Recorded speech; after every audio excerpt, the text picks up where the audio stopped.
Well, thank you. You know that you guys are all learners when you come at like the very last, second to last session on a Friday after like a 3-day conference. So I at least knew that I would have an engaged audience at this time. I'm Allison Bruce, as you mentioned. I have been a recruiter for almost 2 decades. I have worked in Fortune 500, private 100 companies. I have worked at nonprofits as small as 10 and nonprofits as big as 15,000. I've worked in healthcare, I've worked in pharmaceuticals, I've worked in engineering, I've worked in telecom, and maybe more importantly for today, I am also an entrepreneur and a small business owner. I own Talent Spark with my business partner, which is a Boise founded, we founded 7 years ago here in Boise. Here we focus on professional executive hiring, specifically in the state of Idaho. So to structure our conversation, I wanted to start and tell you a little bit about a search that we were recently hired for. We were recently hired to hire a marketing person for a pretty cool startup company. This company is one of the fastest growing, they have a consumer product that's one of the fastest growing products in their vertical. They have had 2 very successful rounds of funding in there, and if you haven't had their product, you probably will. And there's no need to guess who they are because it's one of the exceptions that we did a favor for another firm and they're out of state, so it's nobody local that's in here, so you don't get to guess in this role. So they had kind of this appeal. They've got this very cool product, it's entering into the market, everyone's using it. They have a really clear pitch that was clearly working with investors in there. They've had 2 successful rounds, and from a recruiter standpoint, that's one of the sweet spots of recruiting. When a startup has enough money so that people are like, this feels pretty stable, I feel pretty good, maybe I'm low risk, I feel like they've got money, but also I want the excitement and I want the encouragement of sort of building this organization in there. And so they had sort of all of these great parts, in there. And so we went out and they wanted somebody that knew that from a marketing perspective, that knew their industry. So we went out and we did a national search and we found 5 people that were willing to either move to that location or be at that location that they wanted to interview. So in the course of them interviewing all of these candidates and going through their selection process, they finally got to the end and were ready to make an offer. Out of those 5 people in the middle of that process, 3 of them have withdrawn. In there, they basically said, I don't want to interview with this company anymore. No, thank you. I don't care what they offer me. It's not for me, I'm out. So they've lost most of their source pool because 3 of them pulled out.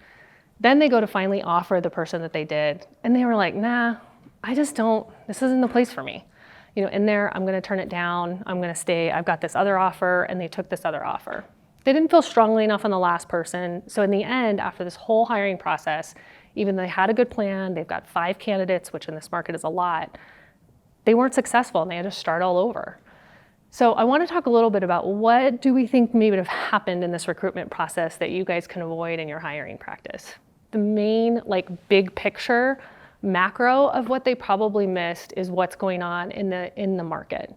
So Idaho currently is sitting at 2.7% unemployment. It is the 7th consecutive month that it has been under 3% unemployment.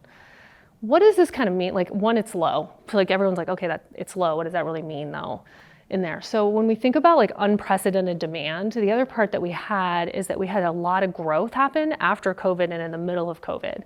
And a lot of people didn't hire. So then there was this rush to hire. So we have sort of this backlog of positions and we have low unemployment, which means that we have this, what we call an unprecedented demand. So we have right now, the last numbers I looked at, and Caty may have even more updated ones, was that there was 1.7 jobs for every unemployed person that was out there. 3. So what this means, is it 3? Mm-hmm. I heard it was in July and that it had dropped. So is it 3 in Idaho? Because 1.7 is the national in there, so I wasn't sure if it's in there. So 3, it's even worse.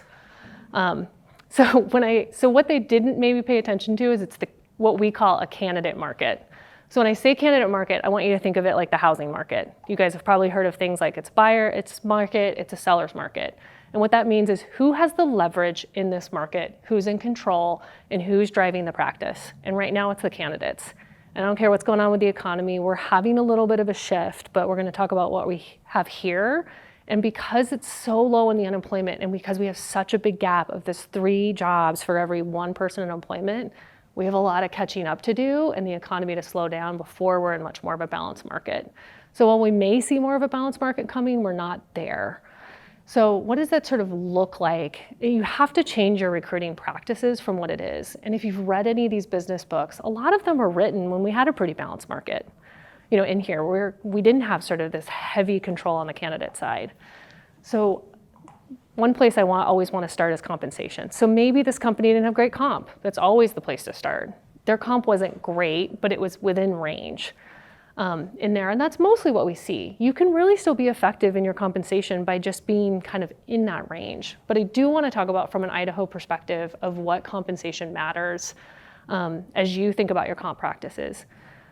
Boise Metro and sort of the Treasure Valley area is one of the most isolated metropolitans in the entire United States. We're 5.5 hours from Salt Lake, we're 8 hours from Portland, Seattle. What does that mean? Like when I used to live in Chicago, 10 million people, and Milwaukee is literally 50 minutes. It'd be like driving to Nampa, and they have another like 6 million people. You can live in New Jersey, Pennsylvania, Pittsburgh, DC, basically all of those closer than Coeur d'Alene. And so we were basically only had to compete from compensation with the person down the street. All of a sudden, COVID has blown that up. We're now dealing in a remote environment, and your comp practices need to be looked at from a national perspective and at least a regional perspective.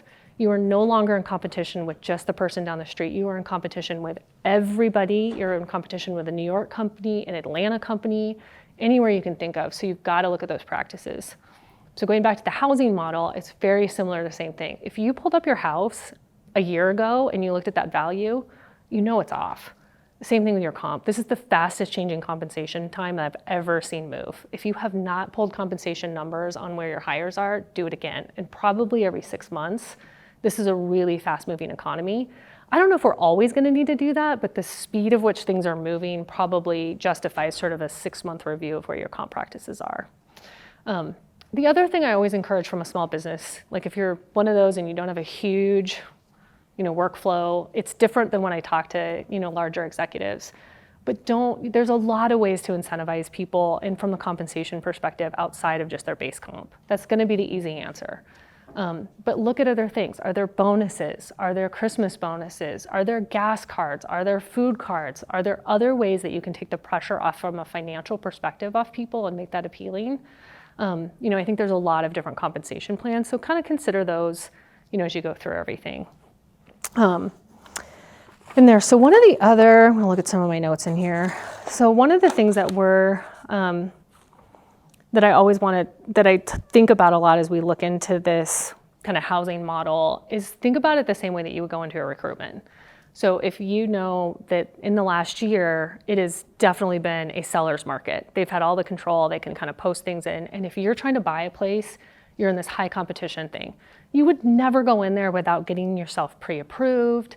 You would have to know what you're looking for. Are you looking for a 3-bedroom, a 1-bedroom? Did you talk with your partner who's financially gonna go with you and make decisions? Like you had a pre-conversation.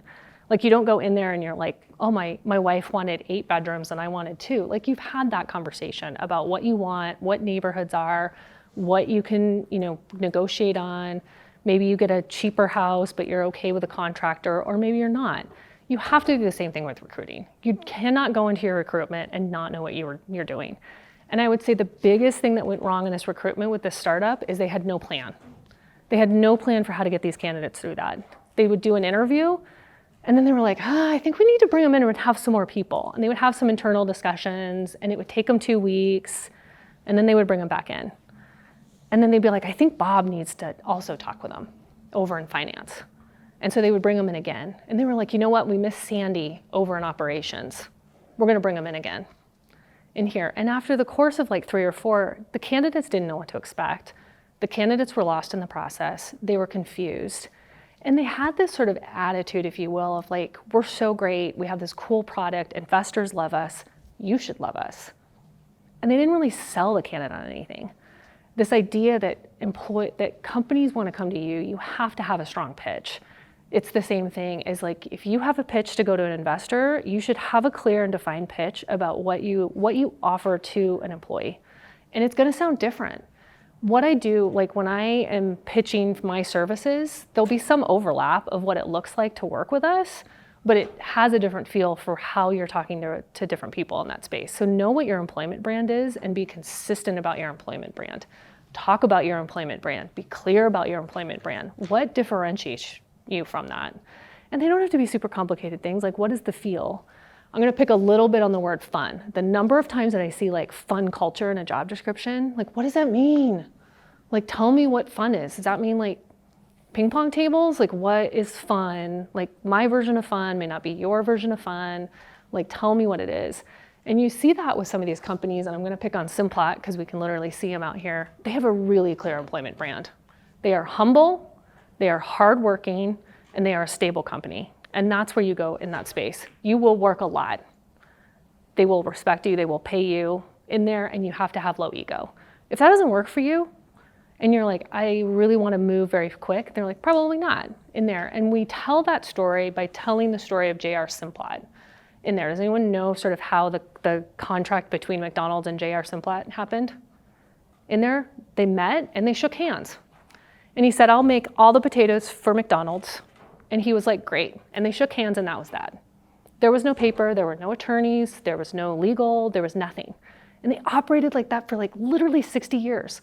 Like well into the 2000s, they had literally no contract until like JR died and they were like, ooh, maybe we need a contract in that space. That tells you a lot about that company. We trust people. In person's important. Your handshake makes a lot. We work hard, we're humble. Find out what that story is from your employment brand and share that. You know, there'll be something. Fun is fine, but like tell the story of fun. You know, do you have workplace Olympics? Do you ski on Fridays? I don't know what that is, but there's going to be something that sort of tells that story in the same way that you probably are doing your pitch to investors. And the other thing too is like have a plan and tell what the employee, like I started talking about sort of the plan, but tell people what they're doing. Here's what to expect. Here's what's gonna happen. There's gonna be 3 interviews and the first one looks like this, and the second one looks like this, and the third one looks like this. And going back to the housing analogy, has anyone ever written a letter when they're trying to buy a house that you're like, here's why I'm awesome? It's the same thing. We used to ask, there used to be this big thing of asking people who are looking for jobs, like, where's my thank you note? I interviewed you and you should thank me for my time. I want you to think about it the opposite way. Why are you not writing your candidates thank yous? Thank you for taking time off work. Thank you for filling out my application. Thank you for your interest in trusting me with your family's security, with your family's finances. Thank you for taking time off. Thank you for the emotional energy. Like it needs to be going that direction when it's a candidate-focused model. Like maybe it looks different if you have 200 applicants and you can't write thank you notes, but that's not where we are. So you need to think about creating this candidate experience for people. Be clear about what you're doing. Help them with that. Like if you have swag, like thank you for coming, here's a pen. It doesn't have to be these really difficult things. Let me give you a tour. Make it personal, get to know these people, make sure that it's clear, make sure it would be an experience that you want. If you're service-oriented, like the same way that you treat your customers, I hope that you treat your potential future employees the same way as they go through there. And maybe they aren't, maybe it's the second candidate, but they're gonna go home and they've got a whole network of people and they're gonna be like, I had the most amazing experience interviewing. I didn't get the job, but they sent me a thank you note, they gave me a pen, I knew exactly what I was doing, I was so bummed I didn't get that job. That's a different message than like, I didn't hear anything, I was confused, they wasted my time, they asked me to do a case study. That's not what you want people sharing in there. And all of that gets out there. And Idaho is like the smallest community ever. I don't think I have to tell this group that. It's like not 5 degrees, it's like 2 degrees here. So like be very mindful of what your employment brand is. And you can really change like a different story in that space and think about it. I'm gonna check my time here. Okay, we're doing all right. Oh, one more thing on the candidate experience. You have to move fast. I have never seen in my 20 years of recruiting, I have never seen things move as fast as they are right now, to the point that it literally makes me uncomfortable. You will be uncomfortable with the speed that you need to move, and that's why your pre-homework is important. If you're not sure what you want, and you go into this mentality of like, I wanna see 5 or 6 candidates, and I wanna compare and contrast, you might lose that candidate that exactly was what you want. You need to know what it is that you're looking for and who they are, and if you see them, like go for it, move forward. And also make sure that you're prioritizing time. Like having 2 weeks between each interview will kill the enthusiasm. Like if you have people on the interview process and they're like gone for 2 weeks, either don't start the hiring process or they don't get to be involved. Like make some decisions that look like that. In there, I'll give an example. So UPS and Macy's hire about 100,000 people every season for seasonal hiring. In there, they were finding that they were losing candidates because the process took 4.5 hours. In there, that you could apply, do an interview, and then get your job offer wasn't fast enough. They figured out a way to do it within 30 minutes. They had a simple like apply click button. They interviewed because they knew what they wanted and they made the job offer. Am I quite comfortable with it that fast for like the vast majority of jobs? No, but I want to give you an idea of like how fast we're moving. Like you cannot take 6 to 8 weeks to interview people. Like I say right now, you kind of need, like from the first time that you're talking to people to the end of when offers are going out, it needs to be like a 2 to 3 week process and move very quickly and talk to people. Like, what else do you have going on in your life? Are you looking at other jobs? Know what it is, and if you can move things faster and accommodate them, please do that. But it is uncomfortably close. Like it's a little bit like buckle your seatbelt in because it's Mach 5. I'll say the other part that happens is that oftentimes some of your best hires are currently employed. And so maybe you reach out to them and you're like, I've got a great company, leave this job that you like and come work for me. And you're like, well, they weren't interviewing anywhere else because they weren't actively applying. It's a little bit like, once they kicked open the door to look at jobs, they're going to be looking elsewhere. And other companies are moving quickly. So even if you had a candidate that didn't directly apply, that's a good friend of you, it's still gonna move fast. So don't think that you have extra time just because they weren't like a direct applicant in this space. So I also want to, kind of switching into that space as you think about the whole person in your candidate experience from a retention standpoint and from what you offer people, you also need to think about people as whole people. So when I first started recruiting in there, it was not a candidate market. It was the exact opposite. It was the Great Recession. Everybody was unemployed. In my job, I was literally hired to be the person that like went through all the resumes. Every job had like 300 resumes, and we had to have legal weigh-in on legal ways we could like eliminate resumes without looking at all of them because we didn't have time. There just like wasn't a way to do that. And so it looked very different, than it does here. And that was kind of the time where this concept of work-life balance started. And we started to hear more about people who wanted work-life balance. Before, people just worked a lot. Like you slaved away and you worked a lot. So we've had this concept of work-life balance. I'm sure you've all heard of it. COVID has essentially moved us into what I would call work-life integration. When I started with work-life balance, I did not have a smartphone. I did not have a laptop. I worked from 8 to 5 and I closed my laptop and I went home. I gave this company 8 hours in there and I was focused, and then I left for 8 hours. I didn't do any work and I couldn't do any work. There was nothing I could do. It had to wait until I returned. Nobody called me and everybody was that way. So I gave you 8 hours, you give me 8 hours of freedom. They're in balance. It's just not how we work anymore. In there, we have our laptop. I'm sure all of you at the beginning of this probably checked your email and you looked at it and you're doing a bunch of stuff in there. You have sort of this work-life integration that we have here. But employers have to be aware that that's happening and provide the same thing on the back end. If you want someone to be able to answer questions wherever they are, whatever they're doing, and integrate that, you might have to let go of the fact that they unloaded their dishwasher in the middle of the day. In their work breaks look different than they did. Does anyone know where the 40-hour work week started? Does anyone know the history of that? Oh, we got one in the back. It's the car industry. In there, it was Henry Ford. Henry Ford did a study on data and productivity, and he realized that basically people stopped being productive after 40 hours, but he could maximize productivity by 8-hour, 5-day-a-week jobs. 5 days a week was actually a new concept. It was just Sunday. Like people used to work 6 hours, and he figured out it was this Monday through Friday, 8 to 5 model that worked the best for producing the number of automobiles. Nobody's work looks like that anymore. And yet we've stuck to this idea of this 40-hour work week. I had to write it down because I thought it was so interesting. So that was in 1926. And in 1940, Congress passed the Fair Labor Standards Act that identified like non-exempt as 40 hours. And if you work over 40 hours, you get overtime in there from 1940. You had typists and you had like keyboards in here. And so we're still adhering to this like very strict 40-hour work week. And my prediction is that we're moving away from that. There will be weeks where people will work 60 hours and then work will be in between projects and you might work 20 hours. And in that space. So as you think about your business and recruiting, think about what that flexibility is. And I think when I get to this point, I always like scare people a little bit because there's a lot of options between Henry Ford's 40 hours and fully remote. So let me give you some examples of things that we've seen in the market. There's a schedule called 980. Everybody works 9-hour days. On Friday, the first Friday you work an 8-hour day, and the next Friday you have a Friday off. It's still 80 hours in 2 weeks, but you get every other Friday off, in there. You can do 2 days a week at home, 3 days a week at home, in that space. Most of the Midwest and the East has something called summer Fridays. You get off at noon basically every Friday because it's the only time that's nice to live there. I did my time in 4 years, so that was enough. So maybe here your company has a bunch of skiers, and so you've got early off Wednesdays so you can go to Bogus Basin. You can figure out ways to give people sort of some flexibility, but give them sort of the freedom and autonomy to do it.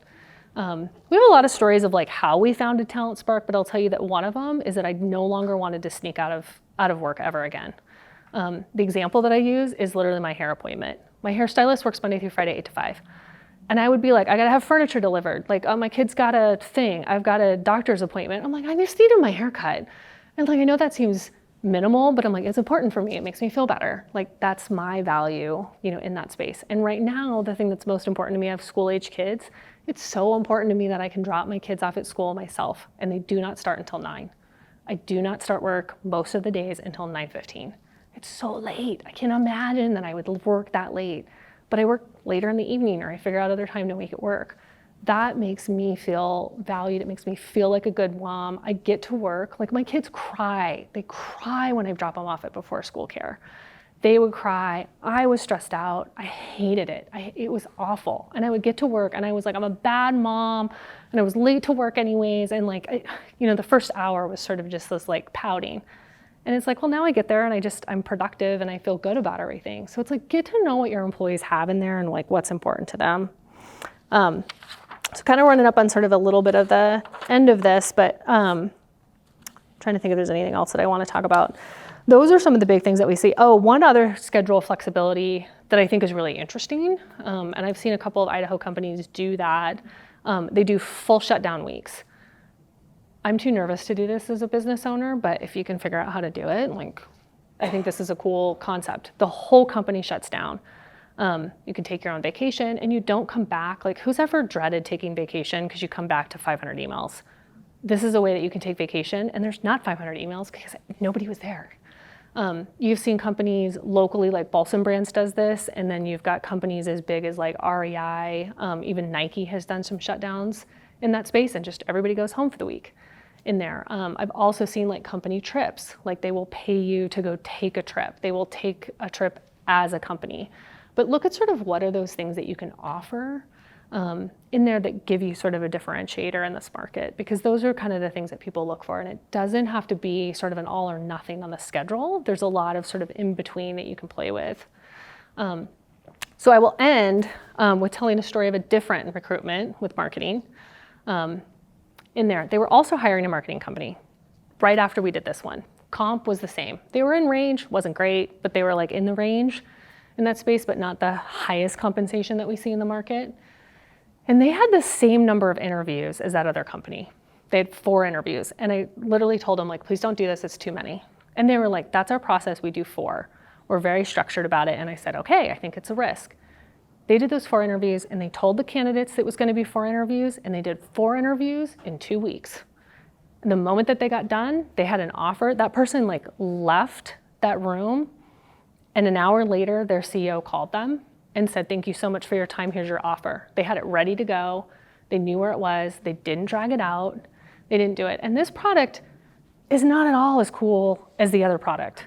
It's a company you've probably never heard. And this is a marketing role. So like, they're going to be marketing for a company that's like not that well known and like the opposite of sexy. Like, I can barely think of a product that's like less sexy than what this product is in there. And these are the people that are going to sell it. And because of their charisma and the way that they thanked every single candidate every single time that they came in. Thank you for coming.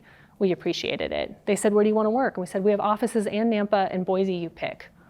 Depending on where you live, we'll free it up. We'd love to see you, but we understand if maybe you need a quiet day that was in there. They were able to clearly tell them why they wanted them, what their first 90 days looked like, what are your goals in the first year? And they were like, I'm good, this is a nice, clear job. I know what my value is gonna be. I know what I can offer this organization. They had a really clear story for who they were as a company and who they weren't. And so we did have one person that opted out, and they were like, I just don't think this is the right culture. Having one or two people opt out because they know what the culture is and it's not for them is not a bad thing. Having people opt out because they have no clue what the culture is not what you want in that space. So a lot of things can be done. You don't have to have the sexiest product. You don't have to have $100 million like this first company in investment. You don't have to be a leader in your market. But if you have a clear plan, you have a clear story about what that is, you've got good comp practices, you've got a culture of people that can tell it, you can still be really successful in this recruitment market. There's a lot of talented people out there. And the other thing too is like, don't just rely on Indeed. Like, get out there and talk to people. Like, you guys have met so many people in Boise Entrepreneur Week. If you met somebody and you're like, that was a cool person and I bet they could add something to my company, but I don't have a job, you better take them to lunch, because someday that job will be open and you want them to be in contact with you.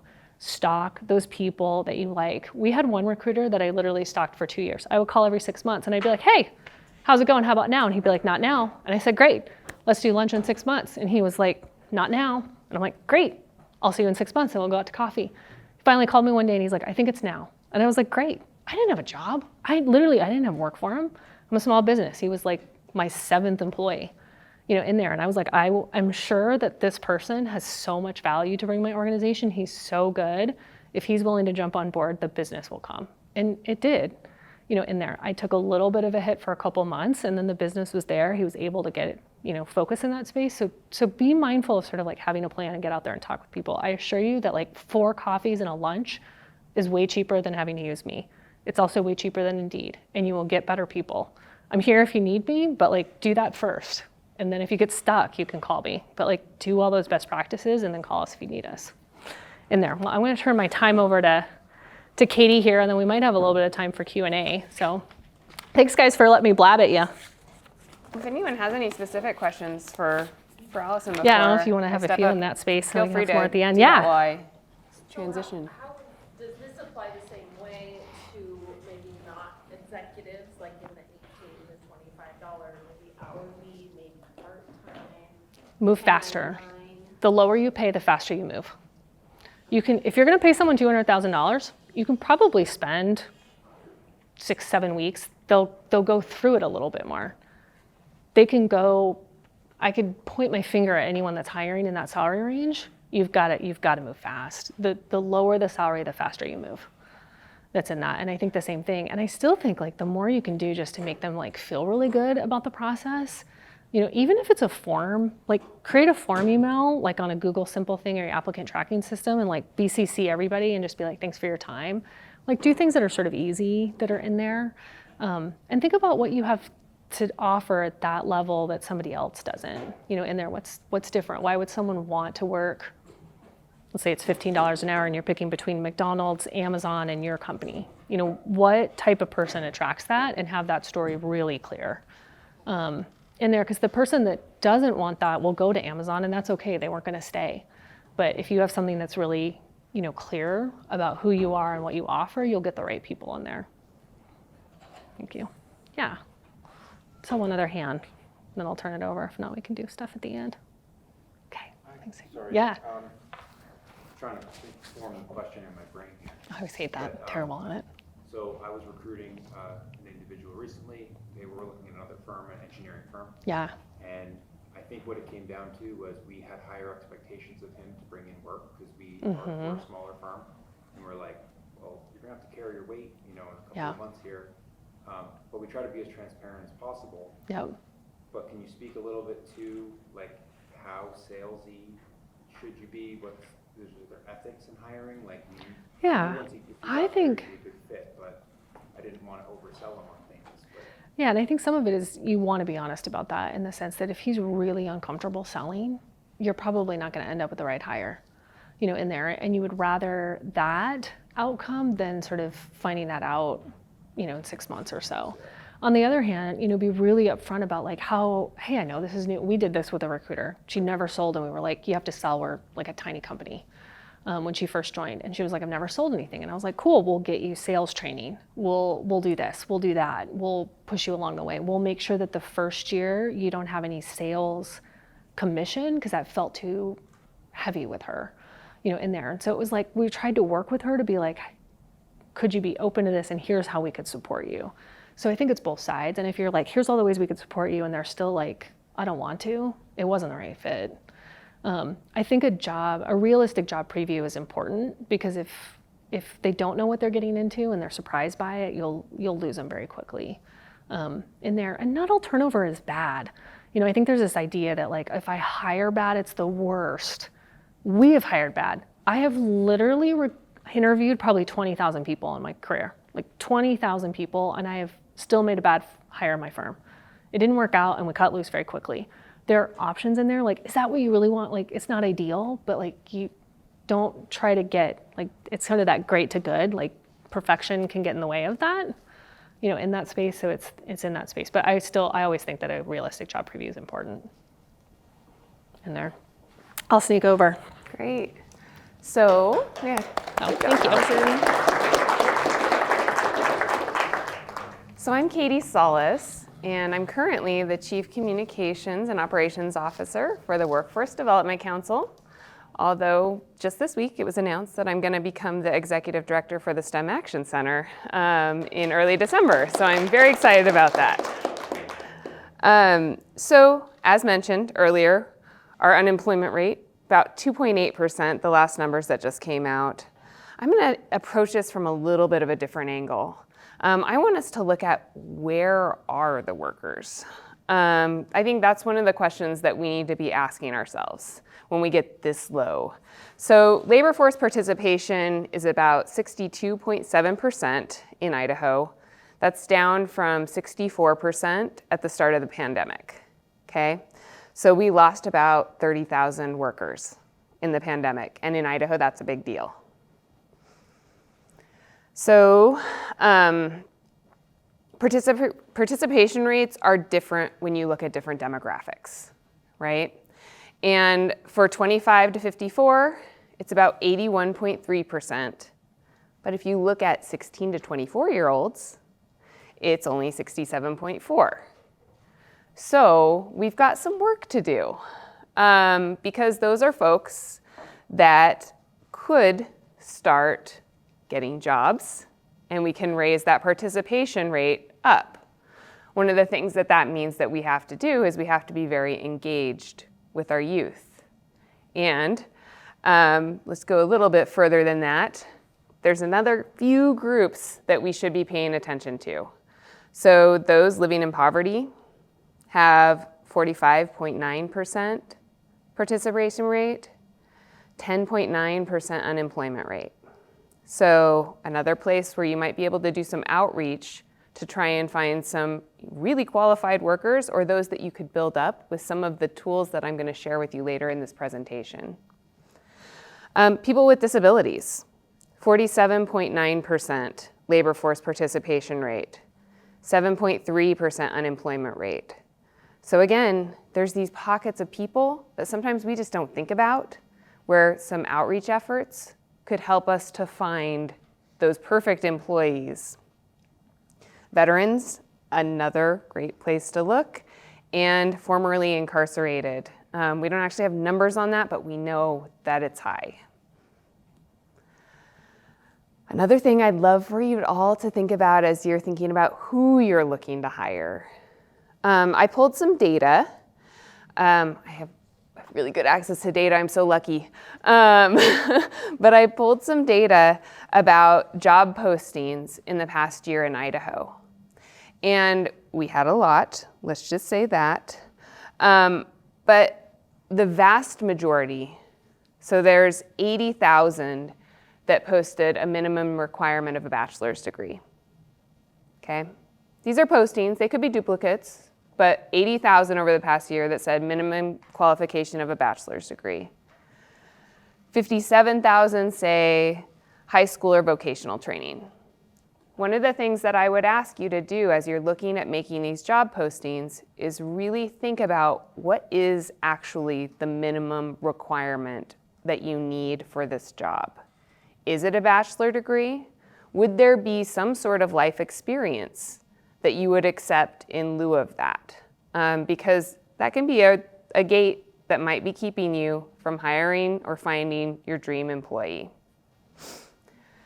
So on that point, a little bit back to our youth, because that is our future workforce. I think that is where we need to be paying a huge amount of attention. We have about 22,000 graduate high school each year in Idaho, okay?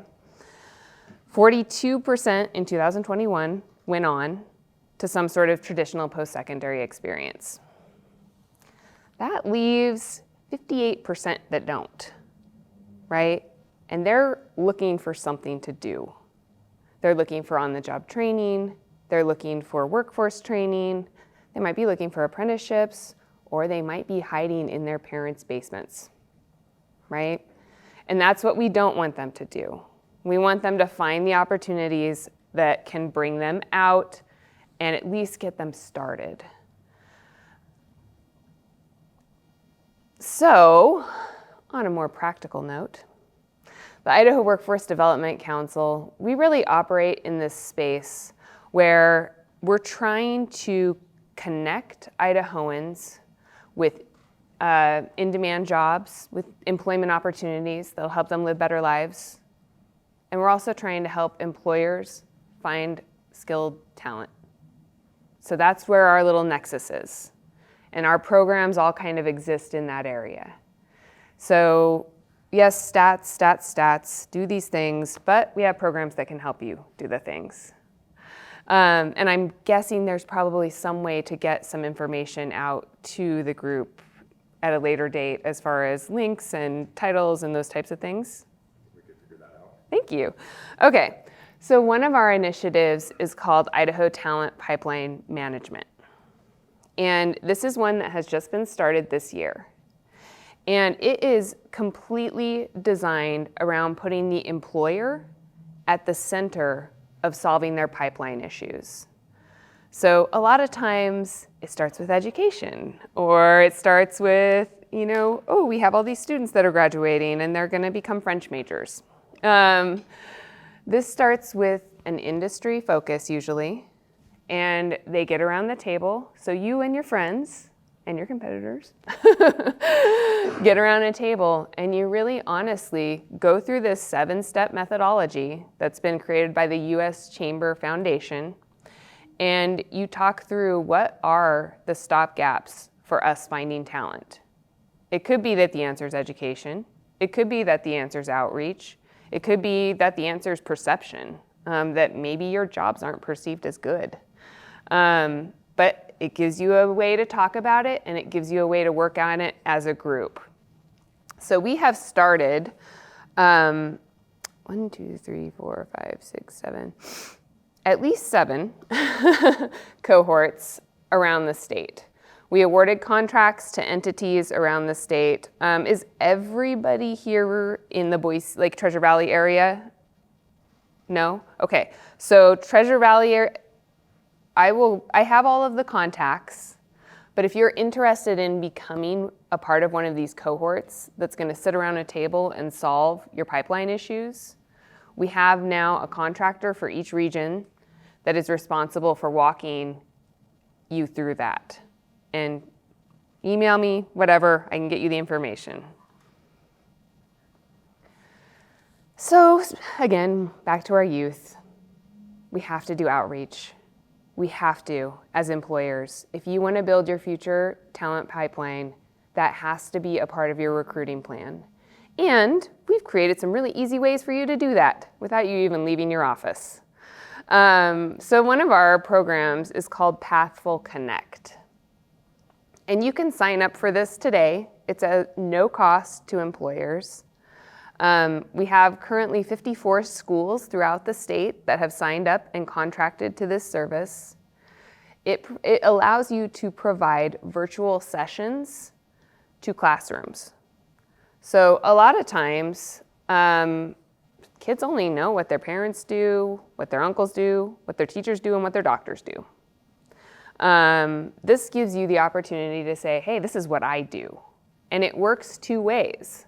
So you can have a teacher in Buell, Idaho, that's teaching a class and needs an IT cybersecurity specialist to come and talk about what they do.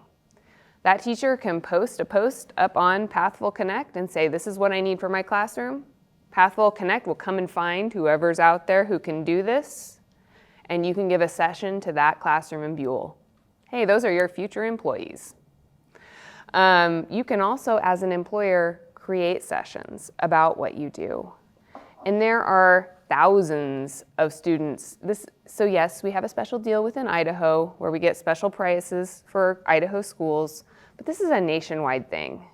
So if you post a session, you can actually get access to classrooms all over the US. Let them know how good of a place Idaho is to work and live and what cool things we have going on here. Another program that I think is just great, especially for our small businesses here in Idaho, is Idaho Launch. So a lot of times, you may have an incumbent worker, or you may know someone who would be great to work within your company, but they don't just quite have the skills that you need. And Idaho Launch provides up to $7,500 or 90% of training costs for any approved training. That money goes straight to the training provider, doesn't pass through the hands of the individual, goes straight to the training provider. But this is a great way for those companies who maybe can't, pay for large-scale training to get a few of their employees or a few of their recruits the skills they need to be able to work in your spot. So the requirements for this program, super simple, designed to be open. You must be an Idaho resident. You must plan to use the benefit to work in Idaho for 1 year after your training completes. So you can't take it here and then go over to Oregon. And we do an employee check on them through labor. It's for 90%, as I mentioned, $7,500 max benefit. Here's the cool part. You can stack programs. So they don't just have to take one program, they can take 5 programs. They could do all 5 years of an apprenticeship under this if they wanted to. It is a once-in-a-lifetime benefit, so you have to use it all at once. The way that we decided what's allowed in Idaho Launch is we asked you. We did a large-scale employer survey in 2020. We got 845 respondents across all industries throughout the entire state. And what we asked employers is, what skills do you need to hire for in the next couple of years? We then took that list of skills. We went out to our workforce training centers. Those are the non-credit workforce training centers at each of our public institutions across the state. And we said, what programs do you have that will train people for these skills? And those are the programs that originally got approved into Launch. And if there were gaps, we went out to private providers and we said, hey, come over here, let's get an MOU. We have employers that need these skills. We just updated this survey. 2020 was a long time ago. There was a lot of different things going on back then. We updated the survey this spring. We had 1,875 employer responses this time. So more than doubled. Employers love this program. And this time we asked them about skills, but we also asked them to validate the programs that we had originally accepted into Idaho Launch. So not just, hey, are these still the skills you need? What other skills do you need? What skills do you no longer need? But we're approving funding for these courses. Would this make a difference in your hiring decisions? And so what we're essentially trying to do is provide the best of the best, what's available in Idaho Launch. It is still currently all workforce training programs, so that's not for credit. I personally don't care if something's for credit or not for credit, as long as someone gets the knowledge and the skills to do the job. But I think that's something, we have to work towards. So just a little bit about this program. It's growing hugely. We have already, since inception, this is as of September, spent $9 million on Idahoans throughout the state. We've trained over 2,700 Idahoans using this program. We see anywhere between 20 and 50 come in every day. It's out there, it's easy. How do you take advantage of it? Well, you go to idaholaunch.com. So super easy, idaholaunch.com. You can send someone there. You can go there yourself. Also, just as I mentioned, if you do go there, every single Idaho resident can get a free LinkedIn Learning account. We have access to that through one of our workforce training partners. So an easy way to get there is to go to idaholaunch.com, go to the training section, and you'll see a button that says free LinkedIn Learning account. Put your email in that, and I don't know, 3 days later, you'll get an email from LinkedIn saying, hey, here's your free LinkedIn Learning account. So that's another thing you can offer to your employees immediately if you're looking for an internal perk. Say, hey, would you like a free LinkedIn Learning account? Well, here you go. That being said, idaholaunch.com, when you go there, there's a sign up button everywhere. You can't miss it. They're all over the place. It's like sign up here, sign up here, sign up here.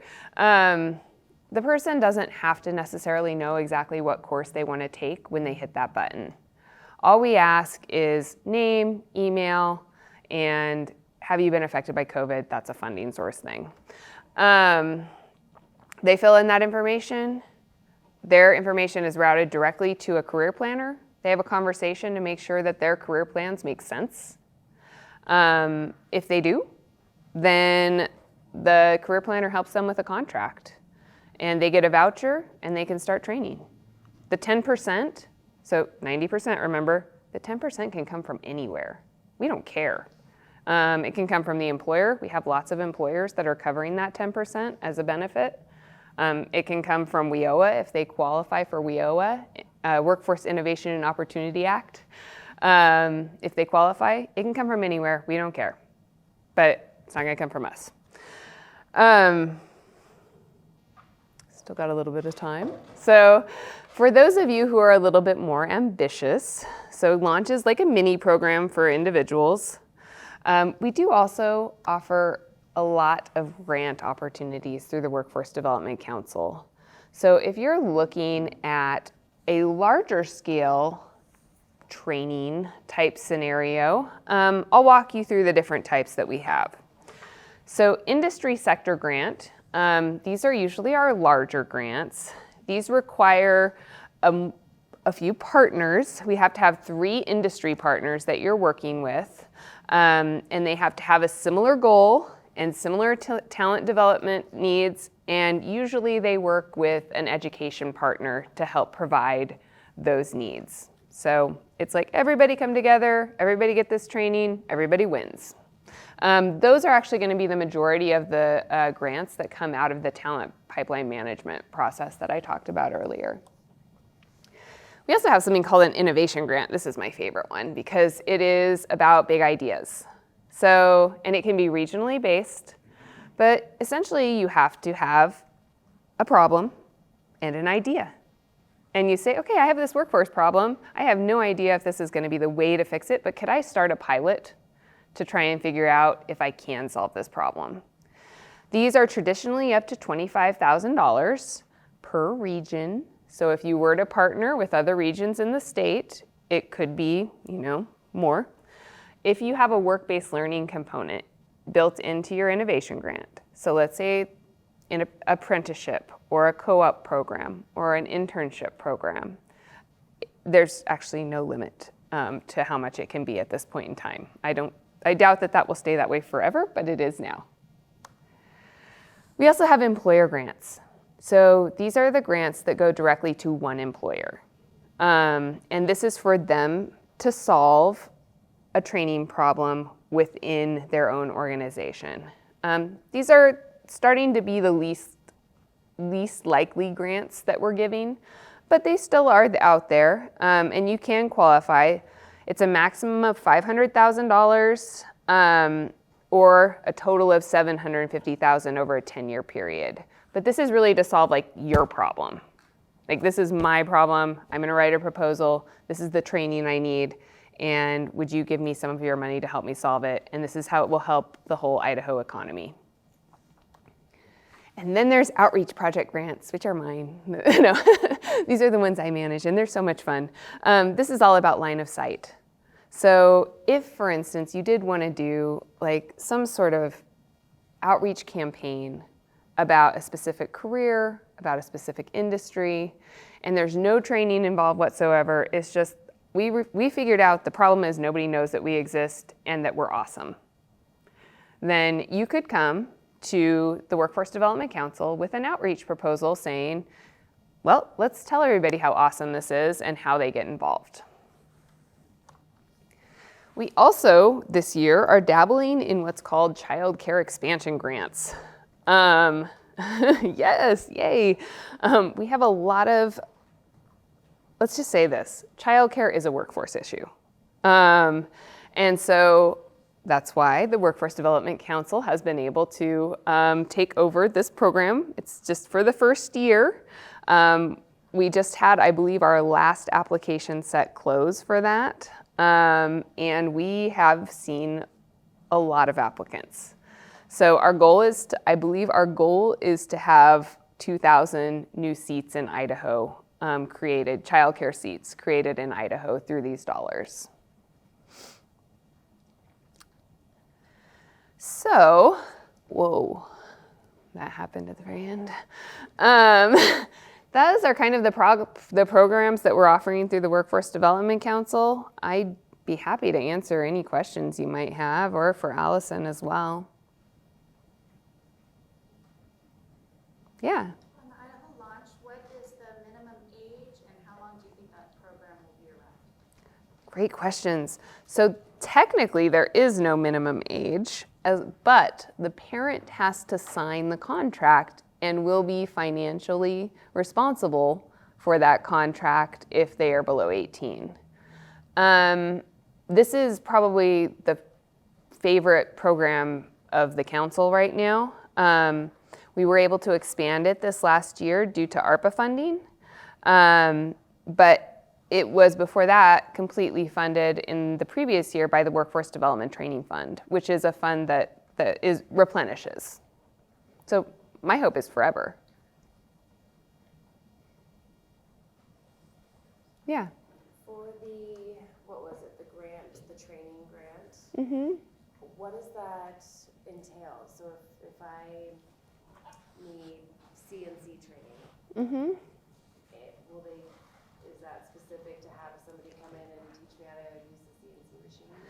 So like, are you talking about for the employer grant? Right. Yeah, that could be a part of it. So it is specific training that you would need to be able to grow your workforce. A few things you have to show is that your employees that you're going to put through this training will see wage increases by going through it. But Matthew Thompson is the staff member on the WDC that handles employer grants, and he can walk you through anything. The one thing that is a little bit harder to get through is kind of cost of doing business training.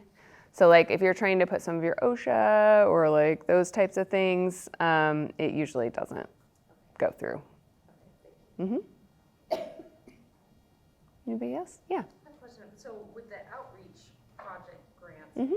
would those ads be for your company or just sort of for the industry in general? Like, because you're looking to hire, right? Mm-hmm. I mean, that's a great question.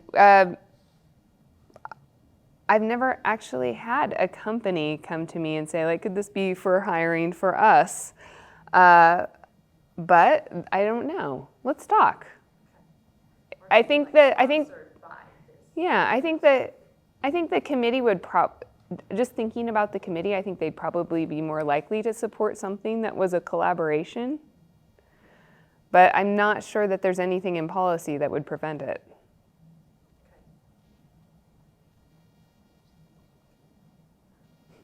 Cool groups. I love the idea of kind of being able to talk through some of those issues, because I think as we work with similar employers, you know, in here, I have a big group. I have 4 different totally unrelated clients that are all trying to find like housekeepers. They have nothing to do with each other. Like there's an apartment building, there's a school district in there. There's another one that just has like, they own residential building. Like they don't have anything to do with each other, and they're trying to attract this like same group. And so to be able to just talk through that with a group would be really fascinating. In there. And the same thing, the other program that you talked about, you know, talking to school groups, sometimes that like time and effort can, you know, you're like, well, where is this? I will tell you, my business partner speaks at BSU every year. She does 1 class every semester. It's almost entirely where our new hires come from. They're like, I saw her, she was cool, I was excited about that employment brand, I was excited by her, and then they're like, can I work for you? And almost all of our new grads have gone to that lecture in there, and they have applied to our company because they saw her and they were attracted to her in that thing. So getting in front of people, if you have any of those low-hanging fruits, is a really great way to spread your employment brand. And I also love this particular one because you can do it at your desk. Yeah. It can be like a 30-minute that you just like, okay, this is my Pathful Connect session, and then on to the next. And it's really valuable for those. I mean, a lot of our communities don't have access to the wide variety of career opportunities that are available here in Idaho. Great, thank you.